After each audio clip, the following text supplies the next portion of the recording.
Hello, I'm Paul Briley, and you're listening to Off the Comma. I'm a human who cares about supporting other humans. On this podcast, we'll explore all facets of what it means to feel stuck in life.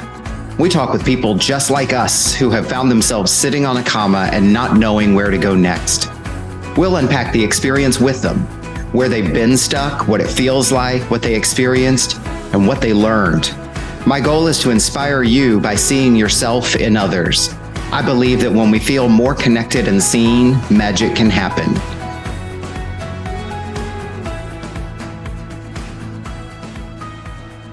I am super excited to be here with one of my favorite people, Carissa, and she is coming to us from the USA in Colorado. And I'm just really excited to finally be able to sit down and have this type of a conversation with Carissa. So, Carissa, first of all, welcome. Thanks for being here with us. Thanks for having me. Yeah. And tell us a little bit about, tell us who you are and how you'd like to be known and anything else you'd like for us to know about you. Yeah, absolutely. Well, gosh, it's hard to fit me into a nutshell, but I'll say, my name is Carissa Karban. My pronouns are she, her, and I identify as a walking paradox and a proud weirdo. I really love deep discussions about humanity and philosophy. I delight in the feel of sunshine on my skin and the unadulterated joy that we see in dogs. I believe that love is the greatest force in the universe, and I aim to embody that belief in everything that I do. Nice, nice. So many cool things there. And you had me at dogs. I love dogs, even though I'm really a cat person. But I also just love how you kind of claim all of these different facets of yourself. Like you said, I think you said something about kind of being a weirdo and like just owning that, which is really cool. It didn't happen overnight. It's taken me years to get here. Nice. I'm very much looking forward to hearing what you have to share with us today. You and I have talked about so many things over this year and a half that we've known each other. And it's usually kind of like we're in kind of like a coaching space, or we're kind of acting as coaches with each other and everything. So today it's kind of exciting to just like hear your story and be the listener. And there may be times where it's like you say something that I'm really curious about and I might want to dig deeper into, or maybe challenge you on something. So I'll jump in from time to time with your permission and, maybe do a little bit deeper exploring with something that you share with us, if that's okay. Please do. I've never walked away from a conversation with you feeling like I didn't enjoy myself. So I welcome all of it.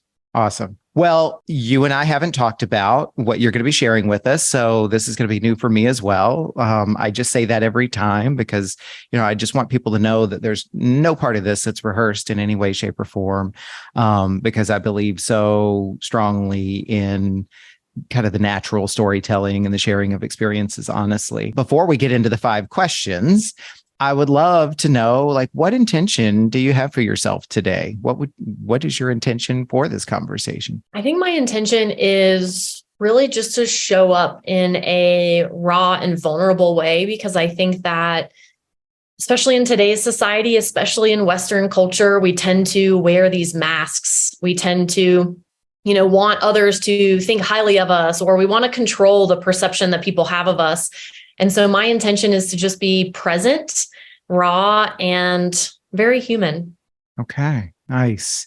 The human piece is so important to me as well. And my intention for our conversation today is to give you space to share whatever you feel like needs to be shared, and to hopefully give you the space to share an experience that touches someone else and helps someone else feel a little bit more okay with their own experience and a little bit more connected to others, so that, someone else, or maybe several someone else's, feels a little bit less alone out there. So let's dive in with the first question. Where have you found yourself sitting on a comma in your life? I am currently sitting on a very large comma. And I'll be honest, Paul, at this point, it feels a lot more like a semicolon. It's required a lot more of a pause than I initially thought, or that a comma might indicate. But, the comma's still there in the semicolon. So I think I'm there right now when it comes to my relationship and my orientation towards purpose. Okay. Tell me a little bit more about that. Like, what is happening for you on this comma that's a little different than the next question that's going to come, but like elaborate on what is the situation? What makes it feel like a pause, however big, it feels for you or however long it's been going on? Like, tell us a little bit more about the situation. Yeah, I'd say, for years, especially as an adult, as I got into the workforce and into my career, I've always had a very strong orientation towards purpose and impact. I've always wanted to show up in a way that I can maximize my impact and have a really significant impact on people. And it's been really interesting because over the last few years, especially, I'd say the comma that I'm on right now, with momentary lapses, has been here for the last 3 years. So it's been quite a long pause, but really reshaping, unlearning, relearning what is truly my purpose versus what was I conditioned to believe? What was I conditioned to want? And what I'm finding is that there are elements of how I've thought about my purpose that continue to be true because they do feel like authentic parts of who I am. But what I've found is that so much of what I was really striving for and hustling toward doesn't really ring true with me anymore. So I'm in this position now where I guess I kind of had this assumption that as I cleared away the parts that were not me, as I unlearned conditioning, as I did some very deep trauma healing work, I had this assumption that as I cleared that space, almost like digging a hole in the sand, as soon as the wave comes in, it fills the hole that you've just dug. And I think I had this assumption that as soon as I cleared the way, all the parts of me that gave me clarity around my purpose, that they would just naturally pop up or show up. And what I've found is that hasn't quite been the case. I have these indicators, I have passion, I have these values, but in terms of really having clarity on my next step, what is it that I'm meant to do next? It's been a little hard. I have like a long-term vision that has, I've downloaded, if you will. I have this long-term vision that I know will take years to bring about and to create. And so right now I'm kind of in this liminal space of, okay, well, I can't fully step into my vision and my long-term dream that I believe will help me fulfill my purpose, but I still need to exist in the system today. And I still need to live with the choices I've made that have led me here. What I mean by that is when it comes to working in the corporate world, I'm a consultant and I have spent a decade in the corporate environment. And as I grow, as I come home to myself, I find that a lot of my values and my priorities don't necessarily align to mainstream corporate culture. So I'm kind of in this space right now, this pause of figuring out, okay, how do I not just survive, but how do I truly thrive? How do I live in my integrity and align to my own values and priorities in a way that helps me still successfully navigate the current system while knowing that I'm going to put energy towards my long-term vision? You've described a number of things, so I'd love to take just a moment and kind of reflect back some of what I've heard from you, and even maybe posit some deeper kind of noticings, right? So what I'm hearing you say is a couple of things. Like, first of all, this sense that that being on pause or sitting on a comma might have a certain time frame that's associated with it, and you're like, it's been 3 years. So packed in that is there's this element of like, how long does one have to sit on a comma, right?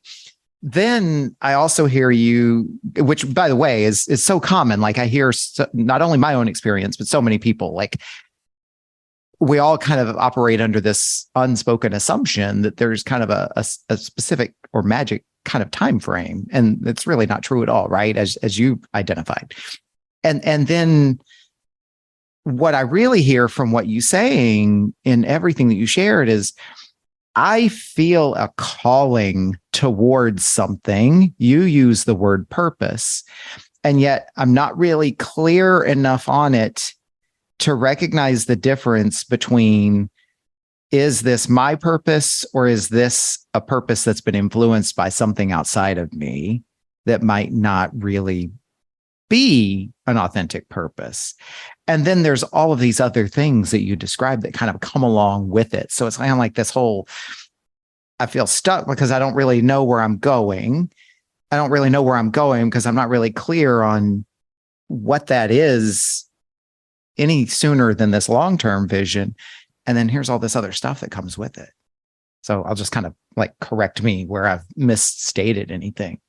Yeah, I think I appreciate the reflection. I think the only thing that I would clarify, at least how I experience it, is when it comes to the not knowing in terms of like my authentic purpose or calling versus, conditioning or anything like that. The way I feel is it's more like the authentic purpose is there and has always been there, but there were a lot of layers on top of it that kept me from living into it fully or believing I was even capable of it, if you will. So there have been a lot of limiting beliefs, a lot of conditioning that I've needed to unlearn, let go of, and frankly, that I'm still in the process of letting go of.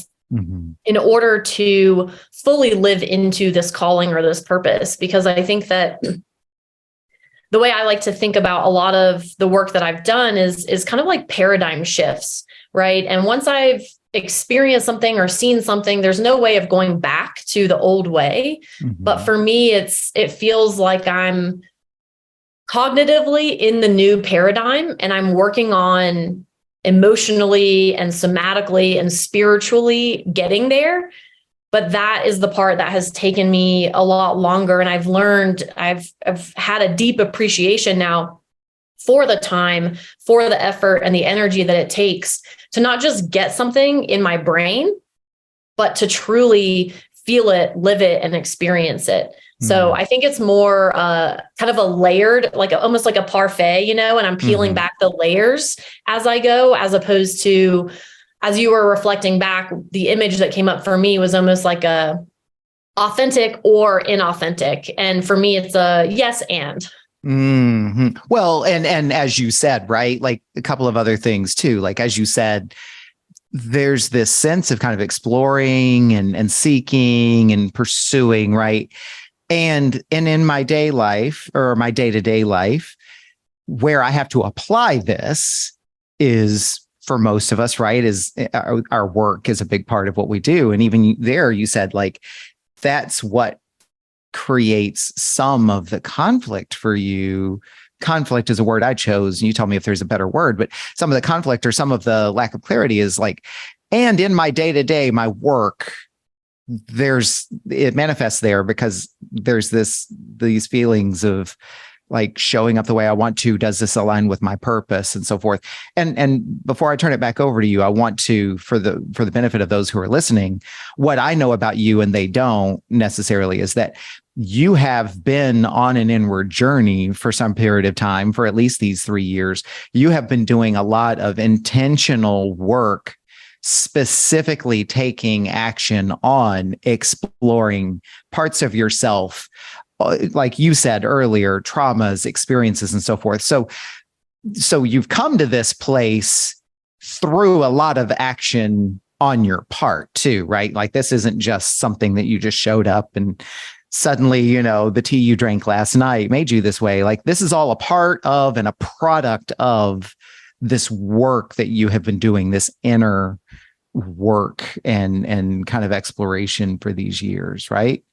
Yes. I think that's a great call out. So briefly, I went through a divorce about 11 years ago that as I was leading up to the divorce, that's when I really started to first question the matrix, if you will. I love to use the phrase, unplugging from the matrix. I love it. And so that was for me, my first experience of sort of that disconfirming experience of thinking, well, I thought I was supposed to do X and it's making me miserable. So maybe there's another route. Maybe there's another path. So that happened about 12, 13 years ago. And so since my divorce 11 years ago, I've been very intentional about going deep within myself. I've read a lot of books, consumed a lot of content. I've attended workshops. I've worked with multiple coaches and therapists. So yes, I do think that's worth clarifying that this is not my first foray into deep reflective work. Yeah. And yet you, as you've said, right, you're feeling like you're sitting on a comma, you're on pause because not that, and you've shared this with me before, right? I'm not making this up. Not that that work hasn't had tremendous benefit for you and hasn't had tremendous value, but you're still where you're sitting right now. You are experiencing still some lack of clarity and some, as you said, kind of like not really having this clear sense of the purpose and then the things that it creates. I think for me, rather than saying, I'm still experiencing this, I mean, I certainly do believe that this is an ongoing journey. I don't ever believe that I will reach a finish line and kind of wipe my hands and say, all right, I'm fully developed. I've figured it all out. Like, I don't think I'm headed towards that. But I think for me, what I would clarify is that every up level in my growth, every awareness that I've created, every paradigm shift that I've gone through has led me to this moment. And so for me, it's not an orientation of, okay, not that you are implying this, but I think this is something I hear a lot. For me, it's not, okay, let me check the boxes towards enlightenment or towards awareness or consciousness so that I can be done or complete or perfect or whatever word we want to use for it. For me, it's a deep appreciation for the accumulation and the necessity of every step and every experience on my journey that has led me here. Because what I will say is, while it is deeply uncomfortable at times, I am incredibly grateful for how my relationships have changed. My awareness about myself has changed. Everything in my life has gotten deeper and richer as a result of getting to this point. And so I think that's worth pointing out, because while it is uncomfortable, I do not think that it's bad to be where I am. And I think that oftentimes we conflate, we judge, right? We think if it doesn't feel good, then it's not good. Whereas I've learned to adopt this mindset that everything that happens in my life is good, because it either feels good or it's good for me. Yeah. Well, and I really appreciate you calling that out, right? Because my reflections aren't always that I'm just reacting and responding to things. What you said, though, is because I'm here doesn't mean it's bad. And I think that's such an important call out. Like, every guest brings not only their own personal stories, but this kind of one little revelation about what it means to sit on a comma and what it means to get off the comma. And I love this piece that you're bringing into it, is like, because I'm here and because I'm talking about this doesn't necessarily mean it's bad. I may or may not want something different from this, but it doesn't mean it's bad. So I appreciate that call out. I think that's really a big thing to share. And I'll segue into our next question, which is, given what you've shared with us and the unpacking of it, like, what is this creating for you in your life? I think for me, this is creating a lot of opportunity to really get clear on, I said earlier, I've been intent on impact. And I think something that I've created awareness around is I tended to disregard or dismiss micro impact, these interactions that we have on a day-to-day basis with individuals. I used to think only in terms of large scale impact, and sitting on this comma has given me the opportunity to reevaluate how I show up with every single human being that I have the opportunity to come in contact with, because I'm used to, maybe center myself, and I would think, how am I feeling in this moment? How am I being impacted? What do I want? And now I've been able to expand that awareness, if you will. And so now when I go into an interaction with an individual, I'm thinking about impact, and I'm thinking about how do I be present in this moment? Not because I want to think my way through the interaction, right? I want to feel, I want to be in that relationship and in that interaction. So I think it's opened up a lot of avenues for awareness, a lot of opportunities to question how I show up, what I want in this world. And I've seen a strengthening in the relationships that I have by questioning this, by maybe shifting how I show up differently sometimes because I've become more aware of it. Yeah. I'm wondering if, and I don't want to press you into anything. Certainly you don't have to, name any names or anything like that. But I think a lot of times, when we have conversations like this and share what you've just shared, there are some people who, well, and when I say some people, I mean me, because I do this sometimes, right? It's like, what does that look like? What do you mean when you say that? I'm wondering if you can give a pretty simple example in your life of how you've showed up differently. Like, what does that really mean? Yeah. So I think it might help before I give the specific example is just to get maybe a little more specific about the comma, right? Because I'm talking in kind of lofty, abstract terms about purpose and career and all of this. And so for me, my very strong priority is to show up as a loving human being in every interaction.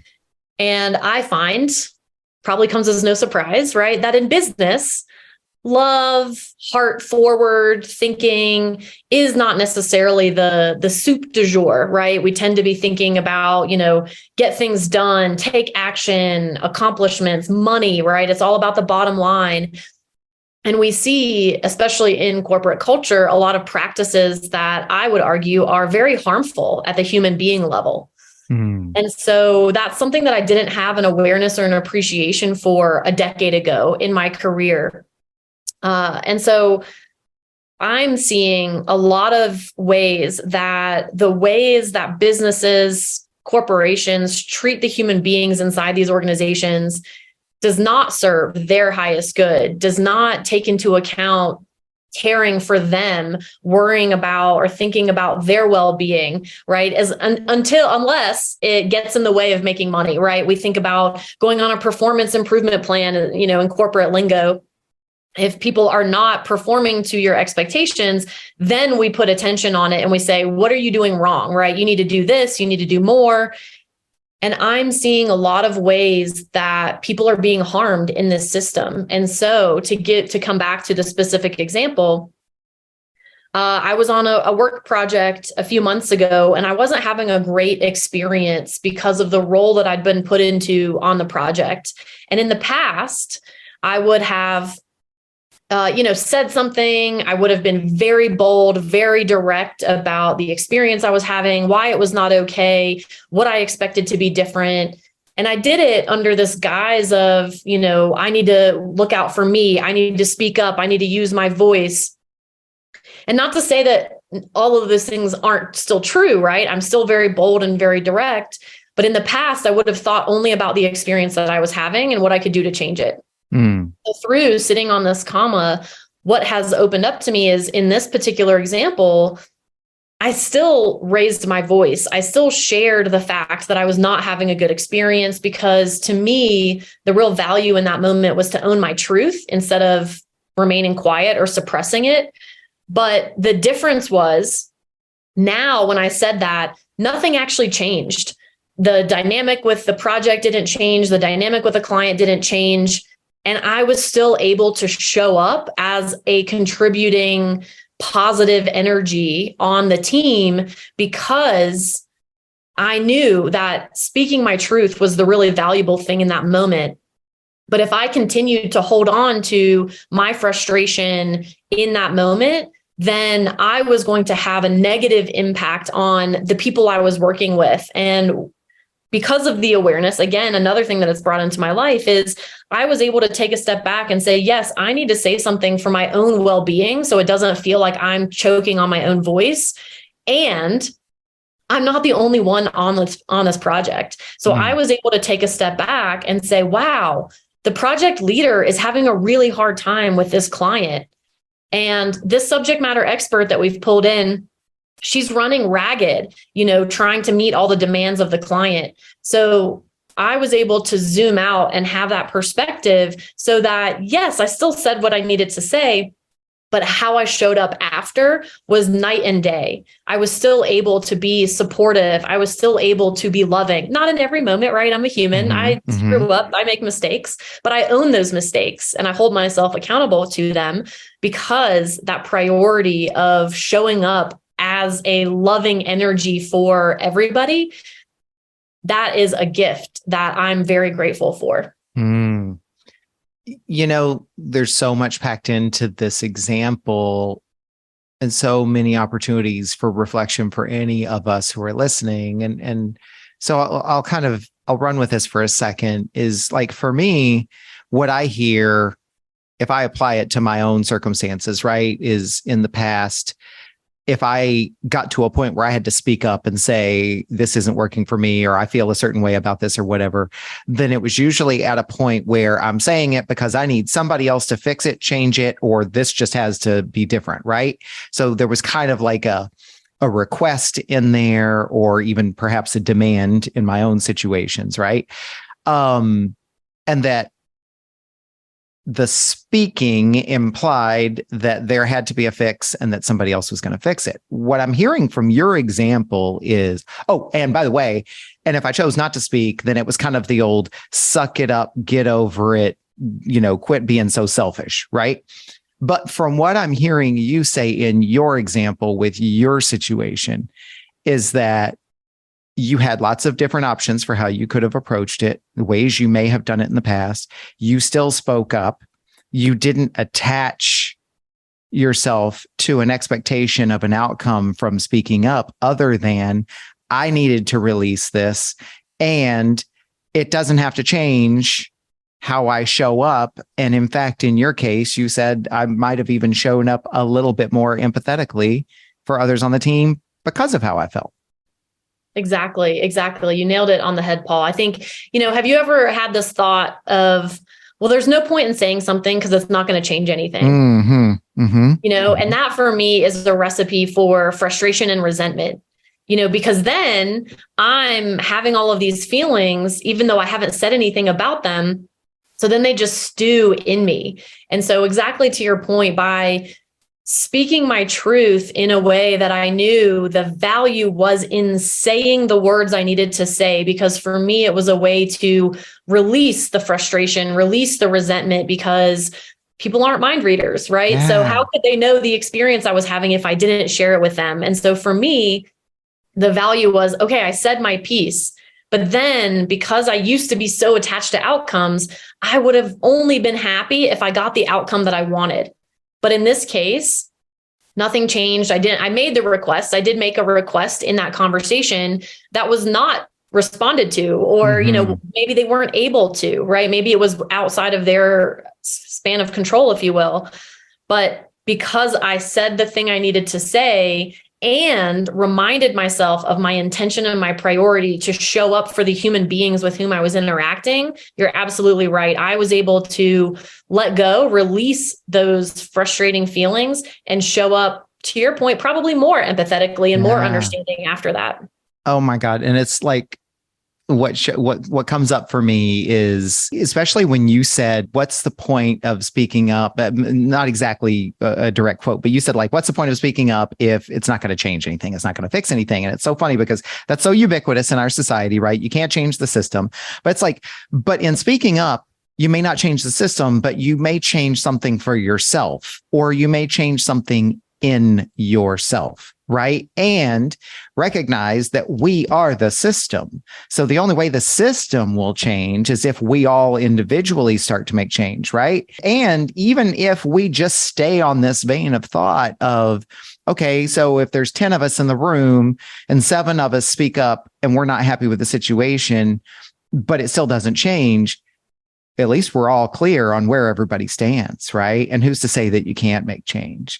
And who's to say you can't make the change? Yes. Yeah. And it really, what I'm hearing you say, and of course I'm self-referencing a little bit because this is so important in my own world, right? But like, My coach trainer, Cami, taught us this technique, in coaching that we'll do with clients. And it's called the complaint request model, right? Because a lot of times we'll be unhappy with something. And, I don't even like saying we complain because, there's labels and stigmas attached to that. But it is, by its definition, I'm not happy with something and I say something, that is a complaint, right? Okay. And there's no judgment in that. I have a complaint.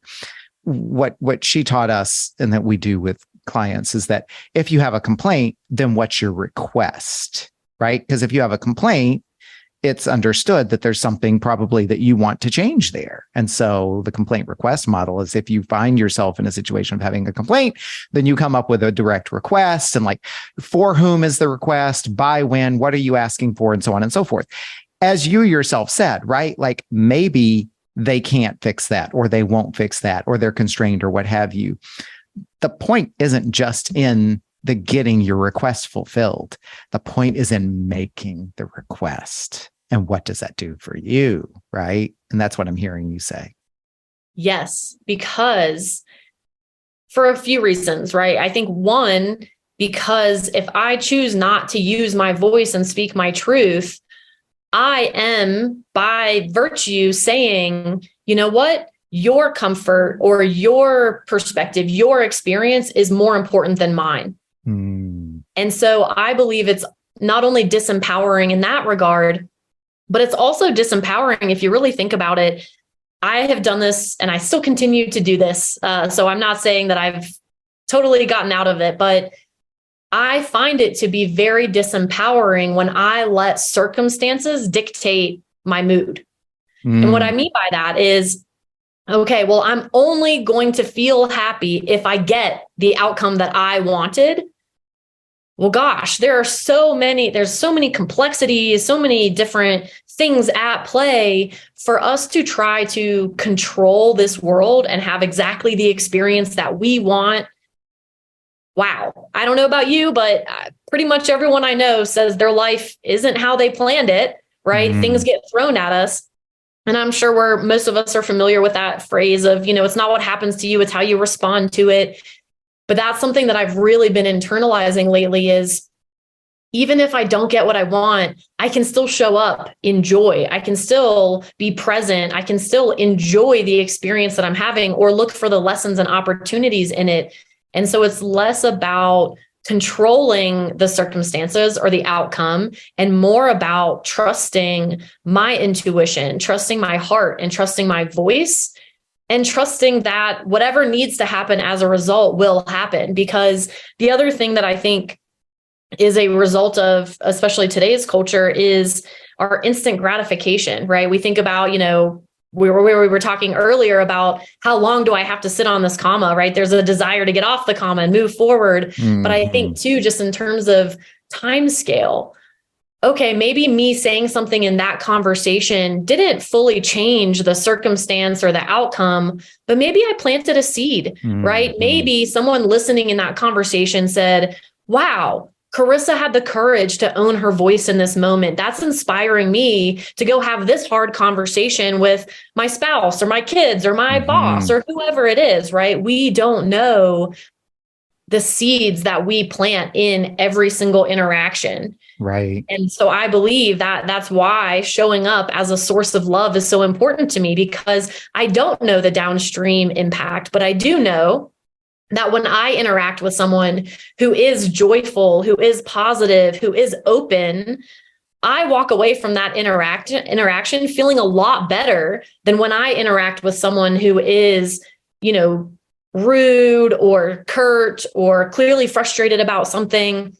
And so I think about that a lot in terms of, even if it's not about creating the outcome that I wanted, if I can trust my intuition and my heart and my own voice, then maybe I'm saying something in this moment that you needed to hear. And I could have no way of knowing that. Yeah. Yeah. Well, and intuition being a big part of that too, right? Like sometimes you just know that it needs to be said. You may not know exactly the most delicate way to say it or the right timing or whatever, but you'll know when something needs to be said and when maybe probably doesn't. Right. But, I grew up in the training and development profession, teaching classes and seminars and workshops and things like that. And that's one of the basic premises of adult learning and adult teaching, right? Is like, ask the question, because it's not just you that you may be asking the question for, right? You talk about planting seeds, when you speak up, you might be speaking on somebody else's behalf as well, who didn't have the courage to say the thing. That's awesome. So our next question, Carissa, is, you already acknowledged you're sitting on this comma, you're kind of working with this and processing through this. So what are you learning about yourself as a result of sitting on this comma, or what have you learned? So many things. I think for me, because this is such a big comma, because purpose has been such a big facet in my life, I think there's been a lot to unpack. And so I've been learning a lot. I think a few things that come to mind are, one, I've known for a long time that I had a fraught relationship with control, that I really like to be in control of things. And so one thing that has been a really interesting awareness that I've learned about myself is even the idea of wanting to have a positive impact in the world is wanting to control how people perceive me or the impact that I have. And so something that has been really instrumental and formative for me is this notion of a fire and letting the fire burn. Because when we think about fire, we can think about when it keeps us warm, when it helps us cook our food. We are fire's biggest fan, right? Thank you, fire, because I'm not trying to be cold and eat raw food all the time, right? But then we turn around and we judge fire as negative when there's a forest fire or an accident where something gets burned down, right? And what I've been thinking a lot about is the fire doesn't ask for anybody's opinion. The fire doesn't care if you like it or not. And it's really about just letting the fire burn, because that's its purpose. So that's something that I'm really learning about myself. And I'm not there yet. So this is certainly a work in progress, if you will, but learning to remember, I will say remember, because I think that's really important. Remember that I am worthy. I am deserving simply for being, right? Not because I have a partner, not because I have friends, not because I've accomplished things in my career, but because I am worthy. Mm-hmm. And it's so interesting because I think I lost sight of that for a long time. I felt I had sort of this mask of confidence, but underneath I was still striving.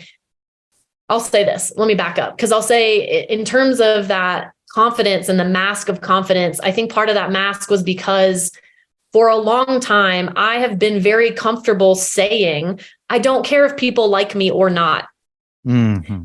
I recognize that out of 8 billion people on the planet, not everyone's going to like me, and that's okay. But I see other people who struggle to be liked and to please people. And so I thought that wasn't my issue. I thought, I have confidence. I don't care if people like me. But what I found in this digging is I actually have deep insecurities that show up in a different way, because the way my insecurities show up, were wanting for people to respect my ideas, to listen to what I had to say. So it wasn't just about being liked. It was about creating change in people. And I realized that I was putting my own beliefs about my value as a human being in whether or not I was able to inspire people to change or to grow. Mm-hmm. And so something else I've learned about myself is, no, I don't need to do any of that. I don't need to do anything in order to prove that I am worthy or valuable as a human being. And so I think that's something that's been really beautiful. Again, not something I've checked a box on. I still have days where I struggle with it, but I think that is really important for me, because in order to truly live into this calling or this purpose, I believe that the most important thing I can do on that path is learning to love and integrate all parts of who I am. And so with this mask of confidence, it allowed me to avoid kind of looking into the dark spaces of who I was. And so without doing that, without integrating these parts that I had abandoned or these parts that I felt ashamed about, if I fail to integrate that, then there's no way I can live into my calling. Because for me, I believe that living into my calling and my purpose requires every part of who I am. Mm-hmm. That's deep stuff, right? Like that is not your, Netflix series, like lighthearted, like easy to watch stuff. Like that requires really getting honest with yourself and really challenging a lot of assumptions and beliefs and expectations, right? When you use the fire analogy, what comes up for me is like fire is fire. It just does its thing, right? Fire is not inherently good or bad. It depends on the context and how it serves whoever it serves, right? Yep. Forest fires are not good if it's destroying someone's home and it's, killing living creatures, for example. And yet, if a forest fire is pruning the forest naturally and making room for new growth and reducing the likelihood of more catastrophic fires down the road, then that could be described as good. I remember a workshop I attended a long time ago where you just use photographs, right? There were 4, and I'll talk about 2. And one was of a tree that had fallen across somebody's driveway. And so they said, well, what do you see? And some people in the room are like, oh, that's terrible. The tree fell and da-da-da. We're going to have somebody come and remove it. Da-da-da. Bad.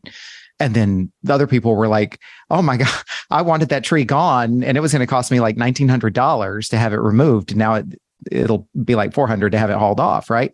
The picture of this sweet little baby, with chubby cheeks and bright eyes and everything. And somebody was like, oh my gosh, wonderful baby, good, good, good. And somebody else is like, and that's number 9. And I don't know how I'm going to feed it, so it's not inherently good or bad. And I'm kind of getting off track here, but when you use the fire analogy and you talk about that as kind of a metaphor for the type of work that you're doing, it's like, if you look at fire and accept fire for what it is not good or bad. It can be harnessed in different ways.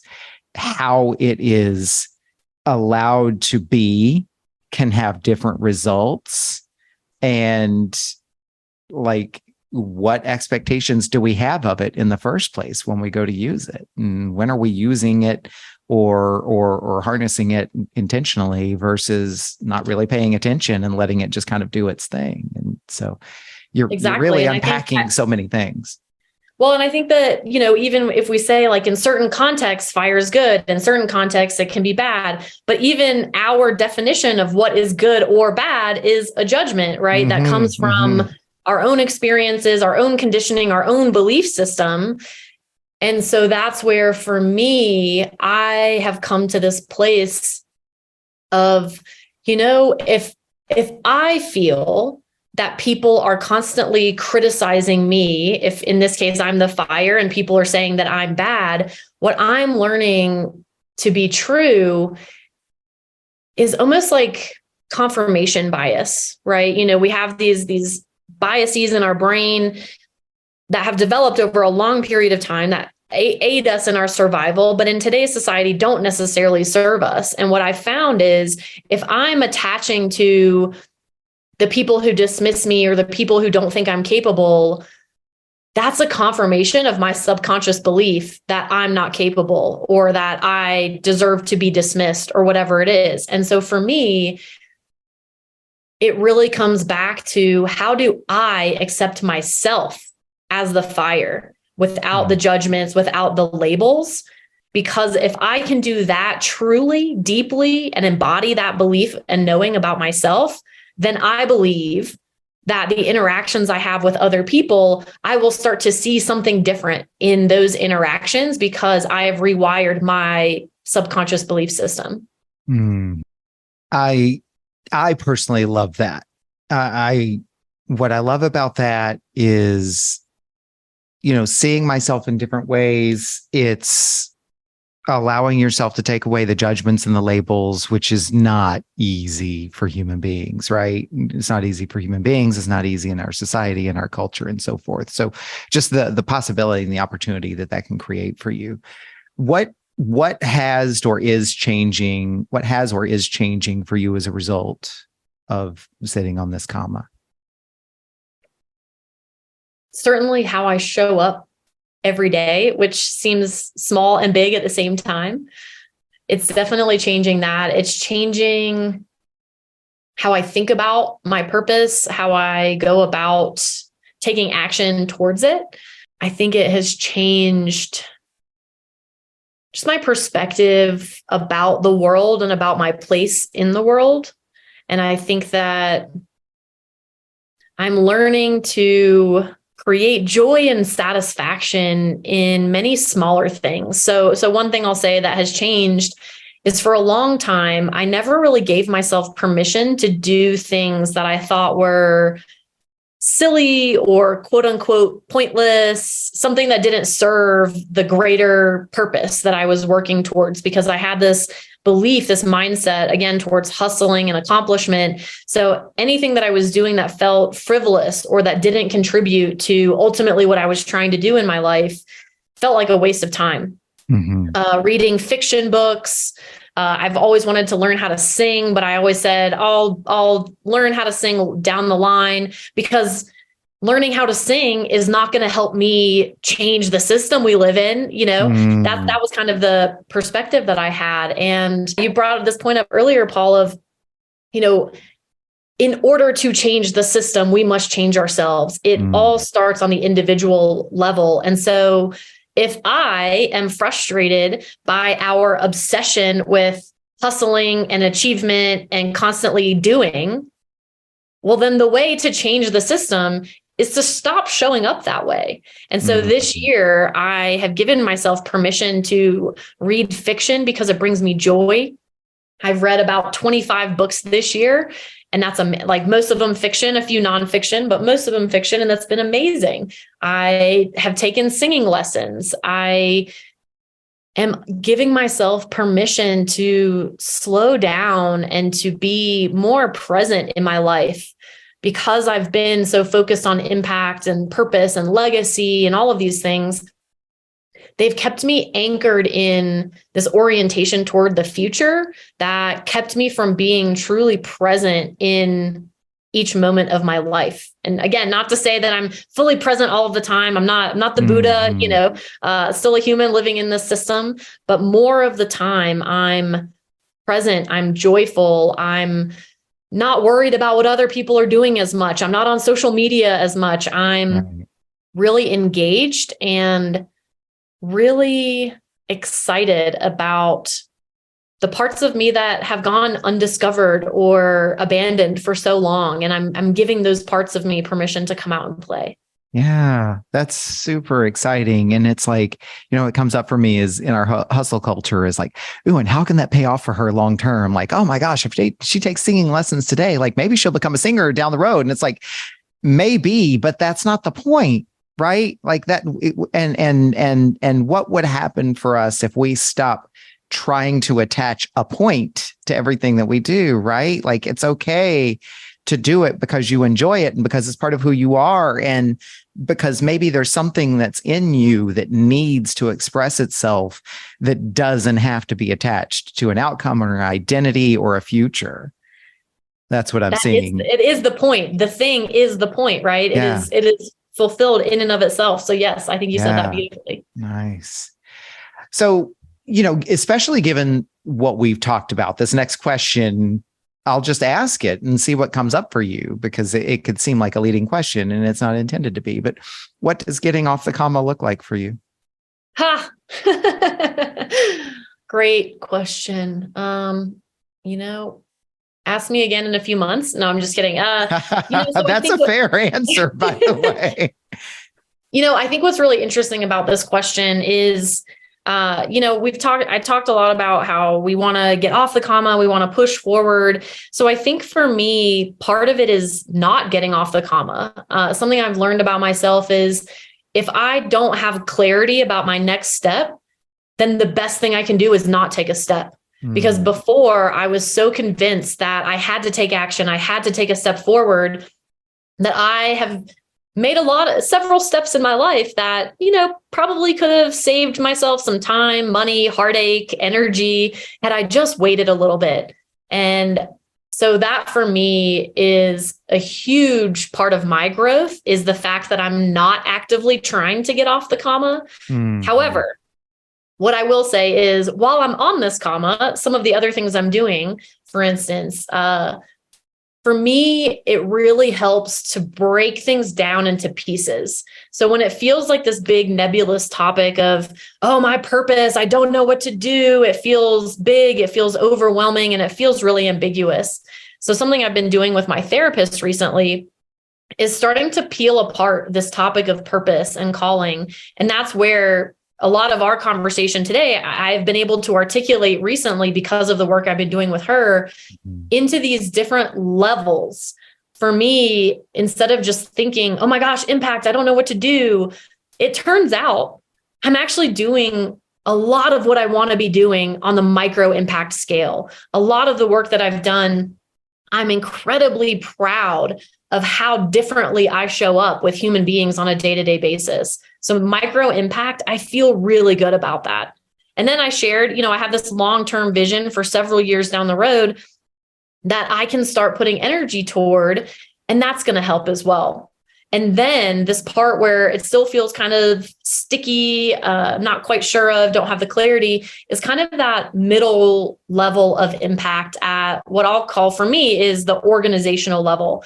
Like, how do I live in this system, knowing that I have something I'm working toward, but also knowing that I still want to be a force, a positive force for change inside of organizations. I do believe that my experience, my perspective, my expertise is valuable. So I am continuing to show up and use my voice and look for those opportunities to have an impact or make a change, however we want to characterize it, that feels aligned to my integrity and feels like I'm helping to move us in the direction that I believe will serve more human beings. And so for me, it's about breaking it down into those pieces instead of just allowing myself to feel completely overwhelmed and shut down, or feel this incredible pressure like I have to figure out capital P purpose tomorrow.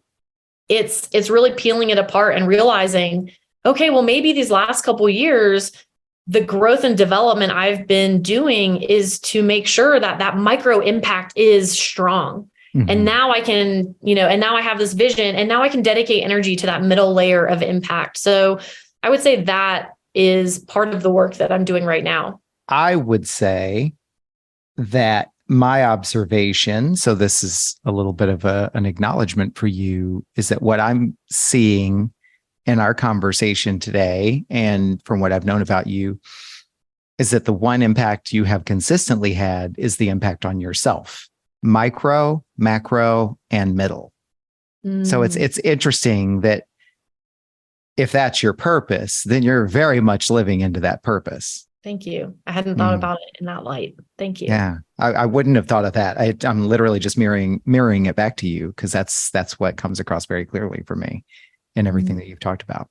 Every example, as the impact has been for sure on yourself. That is deeply meaningful to me. Thank you. You are very welcome. And thank you for sharing that with us and allowing us to see this process and this journey. What would you, before we close it out, what would you acknowledge yourself for, from the conversation today? I think I would acknowledge myself for my resilience, my perseverance, and my patience. I think I'm grateful that, I mentioned earlier, everything has led me to this point. And I'll say it's funny because I talk about this with some of my other friends who are really committed to this deep personal transformation work. And the misconception is, okay, I've overcome these barriers or these challenges so that I don't have any more challenges. And what I find to be true, spoiler alert, sorry if this is not what you want to hear, but for me, what I found to be true is the more challenges I overcome, the bigger the challenges are next that I face. And I like to think about it almost like going to the gym and building my muscles, right? If I went into the gym having never been there before and tried to lift a huge barbell with a lot of weight on it, I would injure myself or I wouldn't be able to move it.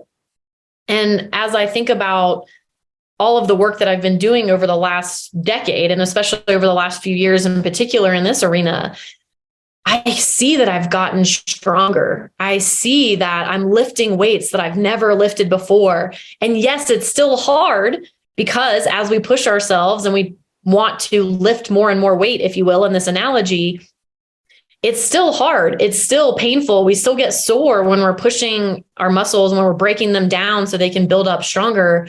And so that's something that I feel really excited about is these challenges that I'm now overcoming. I would have been decimated by them years ago. And so I can see the progress. I see the growth. And so I think it's very important for me to think about it in that regard. And I'm building the muscle, continuing to show up for myself, for others.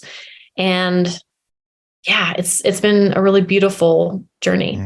Yeah. Well, it brings us full circle to what you were describing at the very beginning, and that image of digging a hole on the beach. And as soon as you dig the hole, the water fills it up and brings the sand back in. And, so many people would just give up after one shot, but it's like, if you know that's going to happen every single time and nothing's going to stop that from happening, then you can redirect and reframe and say, how can I dig the hole differently? What different shapes? What joy can I derive, or what can I gain, or what value can there be in the digging itself, right? And even if you set all that other stuff aside, like as human beings, we're still just going to dig the damn hole and keep digging, right? So at the very least, we keep showing up, right? So find joy in the digging. Yes, absolutely. Yeah. Mm-hmm. And that's what you just described and I heard you say. So Carissa, where can people find you if they, were inspired by what you said or just want to learn more about you or connect with you? Yeah, I would love if anything has resonated, if anyone has questions, wants to have a conversation about where they are on their purpose, or anything like that. I'd love.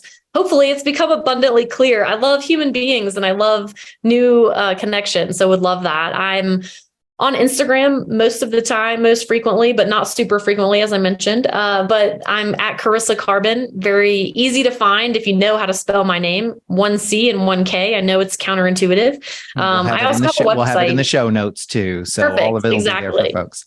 Exactly. I've got a website, carissakarban.com. I'm on LinkedIn. A lot of my work is in the professional domain, so I'm on LinkedIn quite a bit, but would love to connect and hear your story.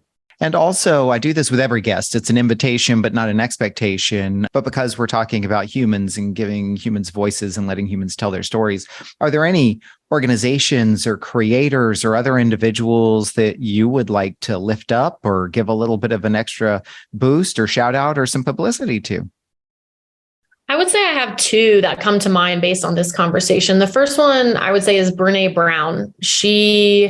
For any Harry Potter fans out there, I say Brene is my Patronus. I love Brene Brown. All of her books have been deeply meaningful to me. Podcast, everything she does, I think is incredible. So highly would recommend any of her work, especially if anybody's interested in kind of diving into themselves, starting with the gifts of imperfection and working their way up would be great. And then another author that I think is really worth mentioning here is Todd Rose. He's written a couple of books that have been really impactful for me. The End of Average, but then most recently he wrote a book called Collective Illusions. And I think it really ties to the point we were mentioning of speaking our truth to speak our truth. And in this book, Collective Illusions, the premise is basically that we are living with these illusions that even if we don't necessarily agree with this societal standard or expectation, we assume that everybody else does. So we don't say anything about it. When in reality, it turns out most people don't agree with it. But again, that's where the importance of just using our voice, because we don't know. We make assumptions that because someone didn't speak up, they must agree with it. And that's just not necessarily the case. So Collective Illusions is a really great one. If anybody's interested in learning more about the silly little ways we humans like to stay small. Yeah. The age-old tales, right? The emperor has no clothes, right? So Exactly. I will be checking that one out. Thank you very much. I will put this information in the show notes as well, so it's easy for people to find. Very much enjoyed having you with us today, and thank you for your honesty and your vulnerability and sharing your story with us. And I look forward to personally having our next conversation off the microphone. But thank you again. Oh, Paul, thank you so much. It's been a joy, a privilege, and an honor. And thank you for everything that you do. Thank you for creating this podcast. Thank you for showing up the way that you do. It's very meaningful and impactful. Thank you for that. It's an honor. I'm very excited to see where this continues to grow and evolve. So, all right. Thanks, Carissa, and have a great weekend. Thanks.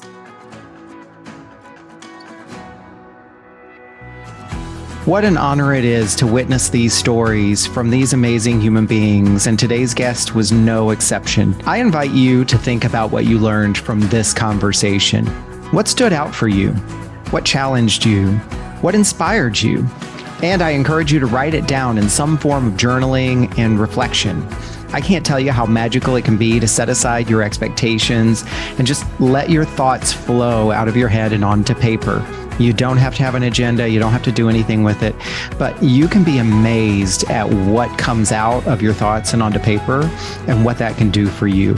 I know freestyle journaling has been a powerful practice in my life for a very long time. You just never know what you might discover about yourself. Thank you for listening to this episode of Off the Comma. Follow me on social media at Off the Comma, and also look for upcoming workshops and events at offthecomma.com, or better yet, go to offthecomma.com and sign up for my mailing list and let me bring the news directly to you. I am passionate about keeping this podcast ad-free so that we create a safe container for people to be able to tell their stories uninterrupted by commercials and promotions. I currently cover all the production costs, and I'm happy to continue doing so. And I'm also open to and appreciative of any donations that anyone would like to contribute. This is nothing more than to be able to support the podcast and cover some of the monthly editing and producing and equipment costs that are associated with this podcast. So look for the donations link in the podcast descriptions wherever you find this podcast. Be sure to like this episode, follow the podcast, and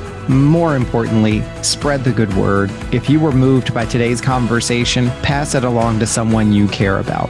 As always, keep noticing.